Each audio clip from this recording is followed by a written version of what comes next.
이 시간 예수 인도하셨네라는 제목으로 하나님 말씀 증거하겠습니다. 창세기 49장에는 두 가지 내용이 크게 기록이 되어져 있습니다. 먼저 전반부인 1절부터 28절까지는 야곱이 죽음을 앞두고 12아들 한 명 한 명에게 그들의 믿음의 분량에 따라 축복을 해주는 그런 내용이 기록되어져 있습니다. 그리고 우리가 함께 읽었던 오늘 본문 29절에서 33절까지는 야곱이 자녀들에게 전한 마지막 유언의 말씀이 기록되어져 있습니다. 여러분 잘 아시겠지만 야곱의 인생을 한마디로 요약하면 바로 이것입니다. 험악한 세월. 야곱의 147년의 인생을 한마디로 요약하면 바로 험악한 세월이었습니다. 젊은 날 그는 속이고 빼앗고 움켜쥐며 살았습니다. 형 에서를 속이고 외삼촌 라반의 집에서 머물며 억척같이 재산을 모으고 자기 욕심을 채우며 계산적으로 살아왔습니다. 하나님의 언약의 말씀을 분명히 들었지만 하나님의 뜻을 제대로 분별하지 못한 채 자기 꾀와 자기 힘으로 인생을 개척하려 했던 사람이 바로 야곱이었습니다. 그러나 하나님께서는 그런 야곱을 포기하지 않으셨습니다.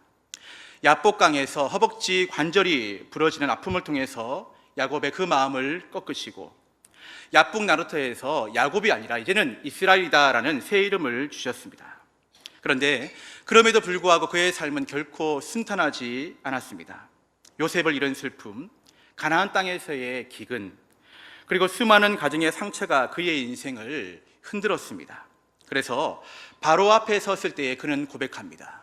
내 나그네 세월이 너무 험악하였습니다 라고 고백을 하였습니다. 그러나 야곱의 인생은 거기서 끝나지 않았습니다. 마지막 17년 애굽에서의 삶은 완전히 달랐습니다. 애굽에 내려와 요셉을 만난 후 그는 언약의 하나님의 말씀을 분명하게 이제는 붙들게 되었습니다. 그동안 놓쳤던 하나님의 비전을 다시 그의 마음 가운데 품게 되었습니다. 그의 마음은 오늘로 말하면 성령 충만한 사람이 되었고 이제는 욕심이 아니라 믿음으로, 자기의 계산이 아니라 하나님의 언약으로 살아가는 그런 믿음의 사람이 되었습니다. 야곱은 이제 임종을 앞두고 그의 자녀들을 불러 모읍니다. 그는 단순히 세상적인 유산을 나눠주는 아버지가 아니었습니다. 하나님 아버지의 마음을 가지고 자녀들을 축복하고 장래를 예언하는 영적 아버지로 서게 되었던 것이었습니다. 우리 다시 한번 창세기 49장 29절 말씀을 함께 읽어보겠습니다. 시작. 그가 그들에게 명하여 이르되 내가 내 조상에게로 돌아가리니 나를 헷사람 에브론의 밭에 있는 굴에 우리 선조와 함께 장사하라. 아멘. 야곱은 죽음을 앞두고 자녀들에게 분명한 부탁, 유언을 남깁니다. 그것은 애굽의 화려한 땅이 아니라 가나안 약속의 땅에 자기를 묻어달라는 것이었습니다. 그곳은 아브라함이 사라를 위해 샀던 막벨라 굴이었고 아브라함과 사라, 이삭과 리브가 그리고 레아가 함께 묻혀있는 언약의 무덤이었습니다. 여러분, 왜 야곱은 굳이 이 가나안 땅을 고집했을까요? 그것은 단순한 고향의 향수가 아니라 하나님께서 조상 아브라함에게 또 이삭에게 약속하신 언약을 붙드는 믿음의 고백이었습니다. 나는 비록 애굽에 살고 있지만 그리고 애굽에서 죽게 될 것이지만 나의 소망은 이곳 애굽이 아니라 하나님께서 주신 약속의 땅에 있다. 나는 지금 험악한 세월을 살았지만 결국 하나님이 예비하신 언약의 자리에서 안식하게 될 것이다. 여러분, 이 유언은 야곱의 신앙 고백이며 자녀들에게 남긴 마지막 메시지였습니다. 다시 말하면 너희도 애굽의 풍요의 마음을 두지 말고 하나님의 약속을 붙들어야 된다라는 그런 고백이었습니다. 그리고 바로 그 믿음과 신앙 고백 이후에 아브라함은 헷사람 에브론의 밭을 비싼 값을 주고 사서 막벨라 굴을 마련했던 것이었습니다. 그 땅은, 그 굴은 단순한 묘지가 아니라 하나님의 언약을 증거하는 믿음의 표지였던 것이었습니다. 아브라함은 창세기 12장에서 하나님께로부터 처음 가나안 땅을 약속받았습니다. 아브라함은 그 땅이 어떤 곳인지 몰랐습니다. 어디에 있는지 몰랐습니다. 갈 바를 알지 못했지만 하나님께서 가라 하셨기에 그는 믿음으로 순종하여 그 땅으로 나아가게 됩니다. 하나님의 인도하심에 자신의 전 인생을 맡기고 익숙하고 안락했던 모든 삶을 다 내려놓고 약속하신 가나안 땅을 향하여 믿음으로 발걸음을 옮겼던 것이었습니다. 그 땅을 향하여 믿음으로 순종하며 나아갔습니다. 약속하신 가나안 땅에 처음 도착하였을 때 아브라함은 가장 먼저 예배를 드렸습니다. 그런데 예배를 드리고 난 다음에 그 약속하신 가나안 땅에 흉년이 들게 되었습니다. 예배 드렸는데, 하나님의 말씀을 붙잡고 있는데 흉년이 든 것 때문에 아브라함은 믿음 없이 가지 말아야 될 애굽 땅으로 옮겨가는 그런 잘못을 범하기도 했고, 그 땅에서 아내 사례를 누이라고 속이기도 했습니다. 분명히 하나님을 믿고 있었고 말씀에 순종하는 그러한 믿음이 있었지만은 이런저런 연약함과 약함이 있는 실수가 많은 아브라함이었습니다. 그러나 하나님께서는 다시 아브라함을 가나안 땅으로 이끄셨고, 소돔 땅의 아름다움과 풍요로움을 보면서 조카 롯은 소돔 땅으로 떠났지만 이제는 아브라함은 그 땅을 떠나지 않았습니다. 주시겠다고 약속하신 아들 이삭을 25년 만에 그 땅에서 얻는 기쁨을 누렸고, 그 땅에서 아들 이삭을 믿음으로 하나님께 바치는 절대 순종의 모습을 보이기까지 했습니다. 이처럼 가나안 땅은 아브라함의 눈물과 간증이 서려있는 믿음의 장소였습니다. 그래서 아내 사라가 죽었을 때에 하나님 언약의 성취의 첫 증거로 삼아 햇사람 에브론에게서 그냥 주겠다라고 하는 그 땅을, 아니다, 내가 돈 주고 사겠다, 굳이 내가 비싼 값을 치르고 그 땅을 나에게 달라라고 막벨라 굴을 처음으로 구입했던 것이었습니다. 막벨라 굴은 단순한 가족 묘지가 아니라 하나님의 언약을 후손들에게 가르치는 믿음의 표지, 시청과 교자와 같은 그런 장소였습니다. 아브라함은 아들 이삭에게, 이삭에게서 야곱에게, 또 오늘 야곱에게서 12명의 아들들에게, 계속 그 후손들에게 이곳은 약속하신 땅이라고, 반드시 그것을 기억해야 한다라고 교육하기 위해서 시청각 자료로 막벨라 굴을 구입하였던 것이었습니다. 자, 그런데 이 중요한 메시지는 창세기 50장에서 요셉의 유언으로 한 번 더 반복됩니다. 우리 다 같이 창세기 50장 24절과 25절 말씀 함께 읽어보겠습니다. 시작.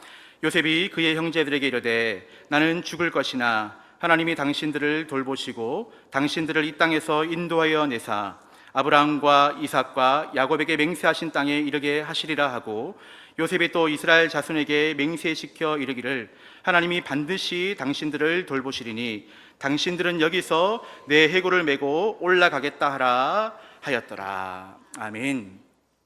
요셉은 애굽의 총리였습니다. 당시 애굽의 모든 정치적 권세와 영광은 대단했습니다. 그런데 그는 그곳에 마음을 두지 않았습니다. 오히려 그는 비록 지금은 내가 애굽 땅에 묻히지만 반드시 하나님이 주신 약속의 땅으로 내 해골을 옮겨달라라고 맹세까지 시켰습니다. 수백 년 뒤라도 언약의 땅에 함께하기를 원했던 것이었습니다. 여러분, 오늘 성경이 굳이 야곱과 요셉의 입을 통해 두 번이나 이 사실을 반복하는 이유가 있습니다. 그것은 바로 애굽은 잠시 머무는 곳이고 가나안 땅은 반드시 돌아가야 될 본향이다라는 영원한 메시지를 우리 가운데 새겨주기 위함입니다. 창세기 49장 33절에서 이렇게 기록하죠. 야곱이 아들들에게 명하기를 마치고 그 발을 침상에 모으고 숨을 거두니 그의 백성에게로 돌아갔더라. 본문은 야곱이 그의 백성에게로 돌아갔다라고 말합니다. 여러분, 여기서 그의 백성은 누구입니까? 바로 믿음으로 살고 죽은 믿음의 선조들입니다. 아브라함과 이삭, 조상들이 기다리고 있는 그곳, 약속의 땅 그곳으로 야곱이 돌아가기를 소망했던 것이었습니다. 야곱과 요셉의 마음속에는 한 가지 간절한 소망이 있었습니다. 애굽에서 아무리 잘 살아도, 애굽에서 아무리 모든 것을 누리며 살아도 나는 반드시 가나안 땅에 돌아가야 된다. 아니, 죽어서라도 내 뼈라도 약속의 땅에 묻혀야 한다라는 것이었습니다. 사랑하는 성도 여러분, 우리도 마찬가지입니다. 우리도 이 땅에서 살아가지만 이 땅, 여기가 끝이 아닙니다. 우리의 본향은 하나님의 나라, 주님이 약속하신 영원한 천국인 줄 믿습니다. 그래서 저와 여러분은 이 땅에서 언제나 나그네의 마음을 가지고 살아야 됩니다. 여러분들 집이 아파트가 평수가 넓으십니까? 장막 텐트에 불과합니다. 잠시 머물다가 가는 곳입니다. 저와 여러분은 나그네일 뿐입니다. 히브리서 11장 13절로 16절은 이렇게 증언합니다. 좀 긴 말씀이지만 함께 우리 화면을 보시고 읽어보겠습니다. 시작. 이 사람들은 다 믿음을 따라 죽었으며 약속을 받지 못하였으되 그것들을 멀리서 보고 환영하며 또 땅에서는 외국인과 나그네임을 증언하였으니 그들이 이같이 말하는 것은 자기들이 본향 찾는 자임을 나타내미라. 그들이 나온 바 본향을 생각하였더라면 돌아갈 기회가 있었으려니와 그들이 이제는 더 나은 본향을 사모하니 곧 하늘에 있는 것이라. 이러므로 하나님이 그들의 하나님이라 일컬음 받으심을 부끄러워하지 아니하시고 그들을 위하여 한 성을 예비하셨느니라. 아멘. 여러분, 믿음의 사람들은 땅을 그리워하지 않았습니다. 땅의 본향을 사모하지 않았습니다. 그들의 믿음의 눈은 언제나 더 나은 본향, 하나님 나라를 바라보고 있었습니다. 사랑하는 성도 여러분, 이 땅에서의 우리 성도의 정체성이 무엇입니까? 앞서 말씀드렸지만 바로 나그네입니다. 진정 깨어있는 성도는 이 땅에서는 나그네의 마음으로 살아가면서 늘 그 마음이 주님 나라에 가 있는 사람입니다. 명절이나 휴가를 맞이할 때면 저는 포항에 계신 부모님을 늘 찾아뵙습니다. 이제 곧 추석이 다가오게 되죠. 이번 추석 기대가 되시나요? 너무 연휴가 깁니다. 저희들은 너무 힘듭니다. 제가 서울에서 사역할 때 무려 서울에서 포항까지 12시간 운전해서 내려간 적도 있었습니다. 힘들고 피곤하지만 마음은 그렇게 즐거울 수가 없었습니다. 왜입니까? 바로 부모님이 계신 고향에 가기 때문입니다. 내려가는 길에 휴게소를 여러 번 들립니다. 거의 휴게소마다 들립니다. 들리면 아이들이 어렸을 때는, 지금은 그렇지 않지만 얼마나 휴게소에 먹거리가 많습니까? 볼거리가 많습니까? 그러면 우리 아이들이, 특히 이 남자 녀석 둘이가 그곳을 떠나지 않으려고 합니다. 아빠, 휴게소에 좀 더 있으면 안 돼요? 다음 휴게소도 가면 안 돼요? 다음 휴게소에 뭐도 팔고 핫바도 팔고 뭐도 팔고 하는데 그거 사주시면 안 돼요? 12시간이 아이들은 지겹지가 않습니다. 왜냐? 휴게소를 다 들릴 수가 있기 때문입니다. 특히 막내 녀석은 아빠 더 있다 가면 안 돼요 라고 눈물까지 글썽이기도 합니다. 그러면 제가 단호하게 어떻게 이야기합니까? 안 돼 라고 말합니다. 그러면서 덧붙이기를, 얘들아, 휴게소는 잠시 쉬었다가 가는 곳이야. 휴게소에 너무 오래 머물러 있으면 안 돼. 할아버지 할머니 집에 더 맛있는 게 많아. 너희가 보고 싶어하는 또리도 있어. 또리는 강아지 이름입니다. 또리도 있어. 자, 그러면 아이들이 그제서야 발걸음을 옮깁니다. 가야 되는 곳이 할아버지 포항 고향인데 볼거리, 먹거리가, 놀거리가 많다고 휴게소에 있으면 안 된다라는 것입니다.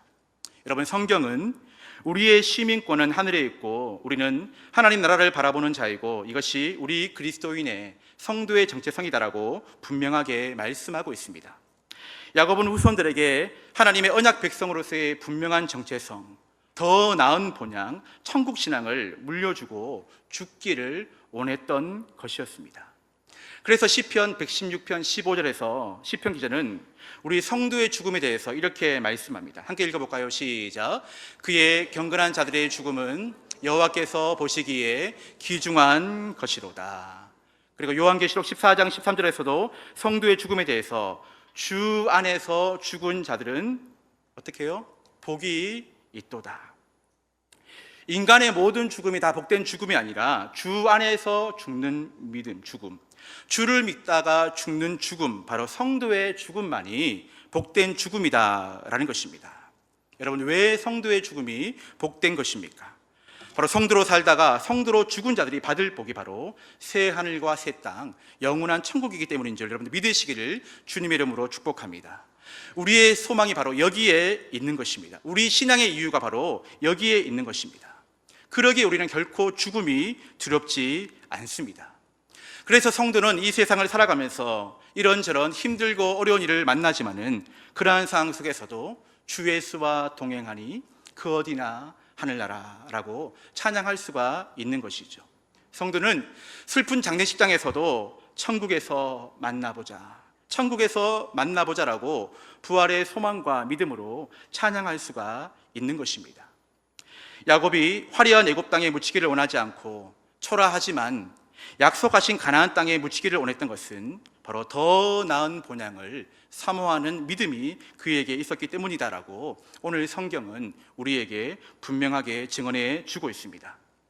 야곱은 그의 인생의 마지막을 하나님의 언약과 말씀으로 마침표를 찍었습니다. 젊은 날의 욕심과 실수를 넘어서 그는 마지막 죽음을 앞두고는 하나님, 내가 다른 것 붙들 것 없습니다. 하나님 말씀밖에 없습니다. 이 언약을 붙들고 본향을 사모하는, 그리고 그 사모하는 믿음, 언약을 붙드는 그 믿음을 자녀들에게 물려주기를 원했다라는 것입니다. 그 청년 바보 의사라는 책이 있습니다. 여러분들 아마 이 책들 많이 읽어보셨을 것입니다. 이 책의 주인공은 지금은 고인이 되신 안수현 형제입니다. 그는 2006년 불과 33세의 젊은 나이에 하나님의 부르심을 받게 되었습니다. 이 책은 그의 짧지만 깊은 삶을 곁에서 지켜본 선후배와 지인들이 그의 삶의 흔적들을 모아서 엮은 책입니다. 안수현 형제는 의사였습니다. 그러나 그는 단순히 병을 고치는 의사에 머물지 않았습니다. 바쁜 진료와 연구, 당직으로 하루하루가 숨가쁘게 돌아가는 의사생활 속에서도 그는 한 주도 빠짐없이 주일학교 교사로 아이들에게 생명의 말씀을 전했습니다. 그는 기도하는 의사였습니다. 환자를 진료할 때 한 사람 한 사람에게 최선을 다해 성심껏 돌보았고 진료하였습니다. 그리고 일과가 마친 후에는 진짜 의사이신 예수님께 그날 진료한 환자 이름을 한 명 한 명 불러가며 그들을 고쳐달라고 간절히 기도하는 의사였습니다. 그는 복음을 증거하는 의사였습니다. 누구를 만나든 그냥 보내지 않았습니다. 처음 만나는 사람에게는 꼭 신앙 서적과 복음송 CD를 선물하며 하나님의 사랑과 복음을 전하는 전도하는 의사였습니다. 그에게 있어서 의사의 사명은 단순히 육신을 고치는 것이 아니라 영혼을 고치는 복음을 전하는 것이었습니다. 그래서 사람들은 그를 두고 이렇게 말했습니다. 의사 가운을 입은 예수님이다. 의사 가운을 입은 예수님이다.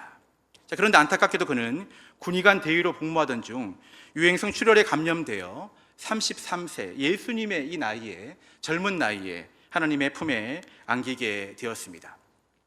그의 장례식에 4,000명이 넘는 조문객이 찾아와 그의 마지막 길을 함께 했습니다. 그가 섬겼던 영락교회에서는 한경진 목사님의 장례 이후에 가장 많은 조문객이 다녀간 그런 장례였다고 합니다. 그 조문객들 중에는 의사, 간호사, 병원 직원, 교회 선후배, 군인, 병원 청소하시는 아주머니들, 병원 식당 아주머니들, 매점 사장님, 매점 앞에서 구두 닦는 아저씨, 침대를 미는 도우미분들, 피구로 묻은 환자복과 세탁물을 정리하는 아주머니들, 주일학교 학생들, 이렇게 안수현 형제를 통해 사랑을 받은 수많은 사람들, 그에게 사랑을 받고 복음을 들었던 수많은 사람들이 조문을 다녀갔습니다. 그는 단순히 병원을 다니던 의사가 아니라 사람들의 마음을 고쳐주고 그들의 영혼에 복음을 심은 하나님의 사람이었기에 그의 죽음을 수많은 이들이 슬퍼했던 것이었습니다. 이 안수현 형제의 삶은 결코 그리 길지 않았습니다. 그러나 그의 짧은 생애는 바로 주님처럼 사랑하고 주님처럼 기도하며 주님처럼 복음을 전하는 흔적을 남겼습니다. 그는 죽었지만 그의 사랑의 흔적은 여전히 수많은 사람들의 마음속에 살아 움직이고 있었기에 수많은 지인들이 그의 삶을 기념하면서 그 청년 바보 의사라는 책을 엮게 되었던 것이었습니다. 오늘 본문의 야곱 역시 죽었습니다. 그러나 그의 유언과 신앙 고백은 사라지지 않았습니다. 그의 인생의 여정은 마쳤지만 그의 고백은 여전히 이 하나님의 말씀을 통하여서, 우리 교회를 통하여서 증거되어지고 있습니다. 이 땅의 삶이 전부가 아니다. 더 나은 본향을 사모하며 살아가야 된다. 이 믿음의 고백과 이 유업을 오고 오는 모든 세대에 물려주는 교회, 그런 성도가 되어야 한다라고 오늘 우리에게 증거해 주고 있다라는 것입니다. 오늘 말씀을 준비하는 내내 마음속에 큰 감동과 울림을 주는 그런 찬양이 있었습니다. 내 인생 여정 끝내어 예수 인도하셨네라는 찬양입니다. 오늘 목사님의 아버지 그 찬양, 그 말씀의 메시지와 또 제가 오늘 말씀을 마지막 마무리하면서 이 찬양을 가만히 묵상하면서 이 땅에 남겨야 될 것이 무엇인가, 마지막 붙잡아야 될 것이 무엇인가, 하나님밖에 없구나, 예수님밖에 없구나, 예수님 그 길 따라가는 길밖에 없구나라는 그런 신앙 고백이 계속 제 마음 가운데 맴돌았습니다. 그런데 감사하게도 이 고백을 찬양으로 담은 그런 참 귀한 고백들이 있더라고요. 그래서 아마 오늘 우리 정찬현 목사님께서도 기가 막힌 선곡으로 예배 전에 또 우리의 마음을 하나님 앞에 올려드리게 했는데 그와 비슷한 유의 찬양입니다. 내일은 난 몰라요, 많이 불렀던, 그 시대에 많이 불렀던 그 찬양 중에 내 인생 여정 끝내요. 우리 한번 이 찬양 함께 불러보고 우리 말씀을 마치겠습니다.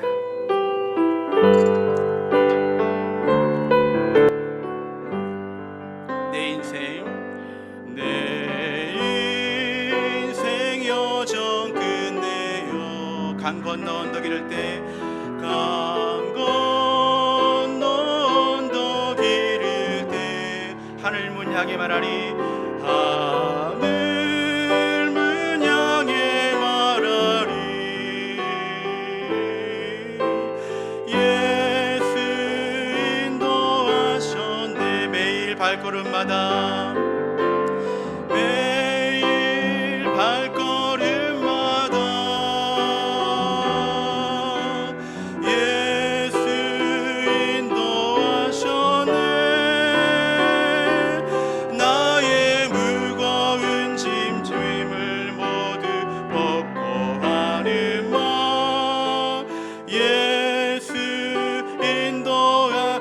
가시밭길 인생길 허덕이면서, 이 가시밭길 인생길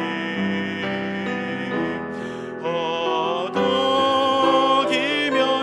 갈 때에 시험과 환난 많으나 예수 인도하셨네.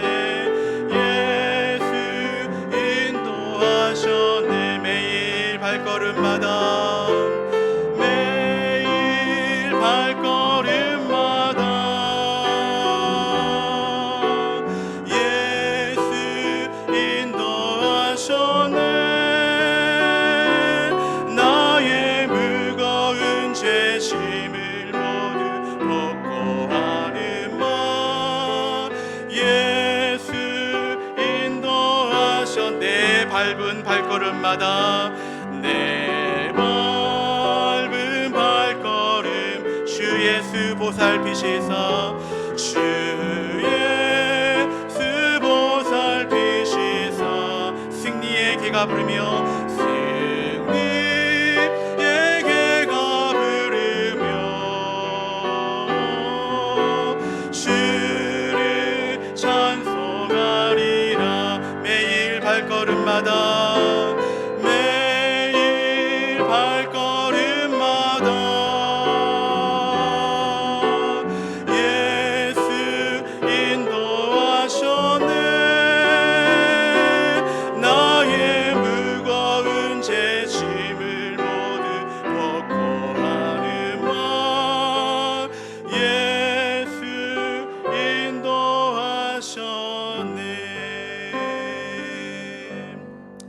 이 고백이 저와 여러분의 평생의 고백이 되어지기를 주님의 이름으로 축원드립니다. 기도하시겠습니다. 은혜가 풍성하신 아버지 하나님, 오늘도 말씀으로 우리의 마음을, 우리의 심령을 깨워주시니 감사드립니다. 애굽의 풍요보다 언약의 표지인 막벨라를 붙든 야곱처럼 우리도 이 땅의 마음을 묵지 않고 더 나은 본향을 사모하는 나간으로 이 땅을 살아갈 수 있도록 인도하여 주옵소서. 우리 인생의 걸음마다 예수 인도하셨네, 주님 인도하여 주옵소서. 이 고백드리며 주님의 귀한 뜻을 이루며 살아갈 수 있는 우리 모두의 삶 될 수 있도록 주님 인도하여 주옵시고, 가정과 일터와 학교 모든 결정의 자리마다 주님 앞에 정직하게 하시고, 시험과 환난 속에서도 믿음 잃지 않게 하여 주옵시고, 병든 이들을 고쳐 주옵시고, 마음이 상한 자들을 위로하여 주옵시며, 눈물로 기도하는 우리의 모든 기도에 신실하게 응답하여 주시옵소서. 감사드리오며 예수님의 이름으로 기도하옵나이다. 아멘.